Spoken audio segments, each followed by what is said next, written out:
বাংলাদেশ ব্যাংকের 810 কোটি টাকা বেসিক ব্যাংকের টাকায় আরও বিভিন্ন ব্যাংক লোপাটের টাকায় তো এই ককটেল কেনা হচ্ছে। এখন আমরা বরাবরই বলেছি যে কোনো অপরাধের ন্যায্য বিচার হোক, রায় কী হবে, শাস্তি কী হবে সেটা আদালত জানে, কিন্তু যে সমস্ত অপরাধগুলো হয়ে গেছে, মানে এই অপরাধ এ ভাষায় বর্ণনা করার মতো না। এই অপরাধ এত সীমাহীন যে ঘটনাগুলো এখনও আমরা যখন শুনি বা দেখি প্রত্যক্ষভাবে, তখন সত্যিকার অর্থেই হাড় হিম করা ঘটনাই মনে পড়ে। মুগ্ধের ঘটনা বলুন, আবু সাইদের ঘটনা বলুন, ওয়াসিম আকরামের হত্যাকাণ্ডের ঘটনাগুলো বলুন, তাদের কি নির্মমভাবে তাদেরকে আঘাত। এই দেশেরই আইন শৃঙ্খলা বাহিনী এই দেশেরই শিশু সন্তানদেরকে, কিশোরদেরকে, তরুণদেরকে নির্বিচারে হত্যার যে বিভীষিকা তারা দেখিয়েছে, এটা ভাষায় বর্ণনা করার মতো নয়। মুগ্ধ তার এক বন্ধু পানি খাওয়ানোর পর পানি লাগবে পানি বলে চিৎকার করছে, অথচ তার চারিদিকে গুলি অবিরাম ধারায় বর্ষিত হচ্ছে। আবার আলফ্রেড টেনিসনের সেই কবিতাটার কথা মনে পড়ে যায়, charge the light brigade, cannon to left of them, cannon to right of them, cannon in front of them, into the valley of death. ডান দিকে কামানের গোলা, বাম দিকে কামানের গোলা, সামনে কামানের গোলা, আমরা মৃত্যুর উপত্যকায় দাঁড়িয়ে আছি। এই ছেলেগুলো যেন সেই দৃষ্টান্তই স্থাপন করেছে। তারা ছিল ভ্রুক্ষেপহীন, যে অবিরাম ধারায় গুলি বর্ষিত হচ্ছে সেটাকে তারা ভ্রুক্ষেপ না করে তার বন্ধুকে বাঁচানোর জন্য এবং অন্যায়ের পতন ঘটানোর জন্য যে তৎপরতা তারা দেখিয়েছে, এবং এই তৎপরতা দেখাতে গিয়ে যে সর্বোচ্চ আত্মদান করেছে, নিজের জীবনকে বিলিয়ে দিয়েছে, এটা নিঃসন্দেহে পৃথিবীর ইতিহাসে অধিকার আদায়ের সংগ্রামী মানুষদেরকে অনুপ্রেরণা যোগাবে। আবু সাইদের এই আত্মদান, মুগ্ধের আত্মদান, আহনাফের আত্মদান, ওয়াসিমের আত্মদান, এবং এর পেছনে যে 15-16 বছর গণতান্ত্রিক সংগ্রাম এবং অধিকার আদায়ের জন্য যারা লড়াই করেছে, তাদের উপর বয়ে গেছে বিভৎস নিপীড়ন নির্যাতনের কাহিনী। এ আপনারাও জানেন, আমরা কার কথা বলব। এখানে অনেকে বসে আছেন, কারো হয়তো আঙ্গুল নেই, কারো হয়তো আঙ্গুলের নোক নেই, কেউ হয়তো ভালো মতো হাঁটতে পারে না। 600 আন্দোলনরত নেতাকর্মীর চোখ অন্ধ হয়ে গেছে। রাষ্ট্র ক্ষমতাকে কাজে লাগিয়ে যারা এই বর্বরোচিত কাজ করতে পারে, এদের মধ্যে ন্যূনতম মানবতার কোনো জায়গা নেই। এরা পরবৃত্তের গ্লানি এরা বয়ে বেড়ায়। এরা মানব নয়, এরা দানব। এটা মানুষের মধ্যে যদি মনুষ্যত্ব না থাকে, সে দানবে পরিণত হয়। তারপরেও লজ্জাহীনভাবে আমরা দেখতে পাচ্ছি যে সেই সমস্ত যারা গুরুতর অপরাধ করেছেন, অপরাধ করতে নির্দেশ দিয়েছেন সাজানো নিজেদের আইন শৃঙ্খলা বাহিনীকে, তাদের জন্য ককটেল ছোড়া হচ্ছে, বাসে আগুন দেওয়া হচ্ছে এবং আগুন দিয়ে মানুষ পোড়ানো হচ্ছে। আমরা ফ্যাসিবাদের আমলে আন্দোলনরত নেতাকর্মীর বিরুদ্ধে অপপ্রচার দেওয়া হতো, মিডিয়াকে নিয়ন্ত্রণে নিয়ে অহর্নিশ দিবারাত্রি তারা প্রচার করত আগুন সন্ত্রাসী বলে। কিন্তু আমরা বারবার বলেছি, এই আগুনের সাথে গণতন্ত্রকামী মানুষের কোনো সম্পর্ক নেই, বিএনপির নেতাকর্মীর কোনো সম্পর্ক নেই। এবং আমরা সুস্পষ্ট প্রমাণ দিয়ে দেখেছি, যারা বাসে আগুন লাগিয়ে ফিরে যাচ্ছে, তাৎক্ষণিক পুলিশ যাদেরকে ধরেছে তারা যুবলীগের নেতাকর্মী, রংপুরে যাদেরকে ধরেছে তারা ছাত্রলীগের নেতাকর্মী।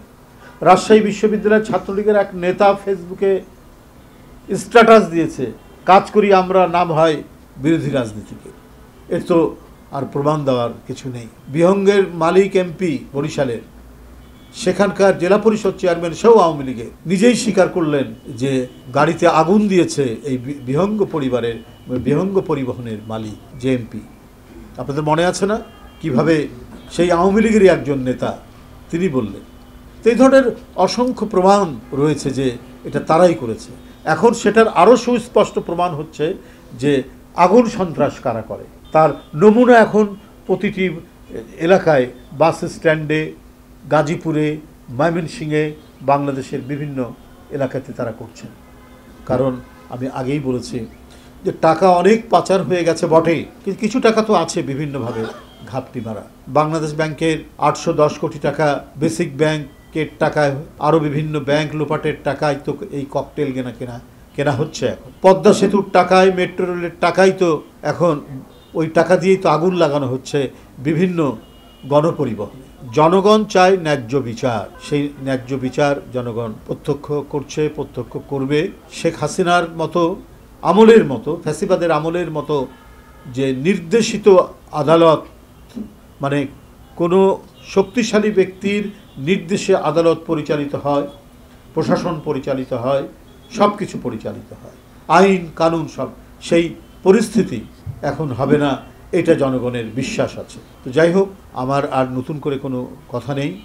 আমার শুধু এইটুকুই আহ্বান দেশের জনগণের প্রতি, সকল গণতন্ত্রকামী মানুষের প্রতি, আমরা একটি শান্তিময় বাংলাদেশ চাই, যেখানে অবাধে গণতন্ত্রের চর্চা হবে, যে কোনো রাজনৈতিক দল, যে কোনো মতের মানুষ নির্বিঘ্নে, নির্ভয়ে, নির্ভীকভাবে তার মতামত উচ্চারণ করতে পারবে, সেই রকম একটি বাংলাদেশ চাই, যে বাংলাদেশে মানুষ নির্বিঘ্নে ভোট দিতে যাবে এবং প্রত্যেকটি ভোট হবে অবাধ, সুষ্ঠু, ইনক্লুসিভ। এটার জন্যই এত রক্ত দিতে হয়েছে দেশের মানুষ, জনপ্রতিনিধি থেকে শুরু করে স্কুল কলেজের এই শিশু কিশোরদেরও জীবন চলে গেছে।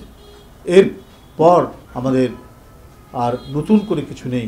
এখন একটি শান্তিময় বাংলাদেশ, একটি গণতান্ত্রিক বাংলাদেশ, একটি শঙ্কাহীন বাংলাদেশ এবং নির্ভয় সৃষ্টি হওয়া বাংলাদেশ আমরা চাই। বন্ধুরা আমার, যে বিষয়টি আপনাদের সামনে উল্লেখ করতে চাই, যার জন্য আপনাদেরকে আহ্বান জানাচ্ছি, আগামী 20শে নভেম্বর আমাদের দলের ভারপ্রাপ্ত চেয়ারম্যান, যিনি গত ফ্যাসিস্ট রেজিমের আন্দোলনের ফসল মঈনুদ্দিন ফখরুদ্দিনের দ্বারা ভয়ঙ্কর রূপে নিপীড়িত হয়েছেন, নির্যাতিত হয়েছেন, শারীরিকভাবে কারাগারে বন্দী করে তারপরে দীর্ঘ সময় তিনি অসুস্থ থেকেছেন, চিকিৎসা হয়েছে দেশের বাইরে, এবং তারপরে তিনি দলের যখন হাল ধরেছেন 2018 সালে, এরপরে গণতন্ত্র ফেরানোর জন্য তার যে নিরন্তর সংগ্রাম, এটা এবং সেই সংগ্রামের নেতৃত্ব দেওয়া, জনগণকে সংগঠিত করা, প্রতিনিয়ত তৃণমূলের সাথে যোগাযোগ করা প্রযুক্তির মাধ্যমে, ভার্চুয়ালি এই কাজটি তিনি করেছেন, বিরামহীনভাবে এই কাজগুলি করে গেছে। বন্ধুরা আমার, আমাদের সেই নেতা জনাব তারেক রহমানের জন্মবার্ষিকী 20শে নভেম্বর জন্মদিন। এই উপলক্ষে গতবার আমরা যেমন বলেছি, এবারও বলছি, কেউ কোনো ইউনিট ঢাকা সহ কোনো ধরনের আড়ম্বরপূর্ণ কোনো অনুষ্ঠান করবে না, একবারে সুস্পষ্টভাবে বলা হয়েছে। কোনো ধরনের কেক কাটা, লাল নীল বাতি জ্বালানো, রঙিন কাগজ কাটা, যে সমস্ত জন্মদিন উপলক্ষে যারা যেভাবে করেন, এই ধরনের কোনো কাজ, এই ধরনের কোনো অনুষ্ঠান দলের কোনো পর্যায়ে, একেবারে তৃণমূল থেকে জাতীয় পর্যায় পর্যন্ত কেউ এই ধরনের কোনো অনুষ্ঠান করবেন। যদি মনে করেন করবেন, তাহলে ওই টাকাটি আপনারা গরিব মানুষের সাহায্যার্থে আপনারা দেবেন।